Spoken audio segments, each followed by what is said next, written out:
Welcome to this explainer, where we're about to uncover the story of a man who was seriously the biggest literary star in England, but, well, you've probably never even heard of him. All right, let's just start with a little pop quiz. Picture it. The 1660s in England. Who's the most famous poet of the day? Who is everybody reading? So, Shakespeare's the first name that pops into your head, right? Well, he'd been gone for decades. Okay, what about John Milton? A total legend for sure, but in terms of pure rock star level fame at that exact moment, nope. The answer was someone else entirely. Okay, so here's our game plan. We're going to meet this forgotten superstar, dive into his poems about love, see how he tackled politics, check out his philosophical side, and then, figure out why he still matters today. All right, first stop, the man of the hour, the forgotten superstar, is Abraham Cowley. He was a true giant in his day, and he was a master of a style they called metaphysical poetry. And get this, the guy was a total prodigy. Born in London in 1618, and he publishes his first book of poems at just 15. 15! His whole career was like that, just hit after hit that had the whole country talking. I mean, he was so famous, he got a huge funeral at Westminster Abbey. That's A-list. Now, to really get Cowley, you gotta understand his style. This metaphysical poetry, it wasn't just, my heart is sad. It was more like a science experiment on sadness. It's all about fusing intense emotion with brainy, intellectual wit. They'd use these wild, surprising comparisons, they called them conceits, to really dig into huge topics like love, life, and faith. It's poetry that hits you in the heart and the head. Okay, so you've got the super smart, kind of nerdy style of poetry. How in the world does it handle something as messy and timeless as love? Let's find out. Well, Cowley's answer was a collection of poems called The Mistress, which he dropped in 1647. And let me tell you, it was an absolute sensation. This is the book that really made him a star. And what made it so brilliant was how he mixed things up. He took all those intellectual fireworks of metaphysical poetry, and he smashed them together with this much older tradition, the Petrarchan love poem. You know the type. It's all about dramatic, usually unrequited love, where the person you're into is basically put on a pedestal and worshipped from afar. So what you get is something totally new and incredibly layered. Yeah, he's writing about that classic pain of loving someone who doesn't love you back, but he does it with this sharp, clever wit that was completely fresh. He just nails that feeling, that intense, burning desire clashing with the cold, hard reality that they're just not available.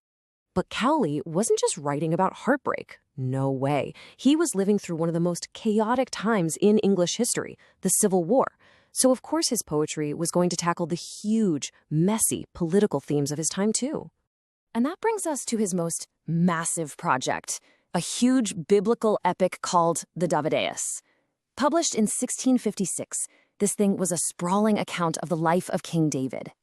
But, and this is the key part, this was way more than just a Bible story. See, Cowley was a hardcore royalist. He was king all the way. He wrote this epic while the actual king, Charles II, was in exile, so by writing about King David, another king who had to overcome huge obstacles, he was sending a pretty powerful political message about the current situation. So in this one giant poem, he's wrestling with these massive ideas: loyalty, exile, hope, redemption, the whole shebang. And he's doing it by mashing up Bible stories with the structure of those old Greek and Roman epics. I mean, the ambition here is just off the charts. Okay, so after all the epic battles and the dramatic love poems, Cowley's leader work takes a turn. He gets a lot more internal, a lot more philosophical. He starts asking that universal question, right? What actually makes a life happy? I mean, think about it. After living through a civil war and becoming a literary celebrity, you can imagine why he'd be thinking about this. And he put all those thoughts into a poem called The Character of a Happy Life. It's a real shift. He's less about the clever wordplay here and much more direct, more philosophical. So what's the secret to happiness, according to Cowley? It's not the fame, it's not the money, it's not your side winning the war. Nope.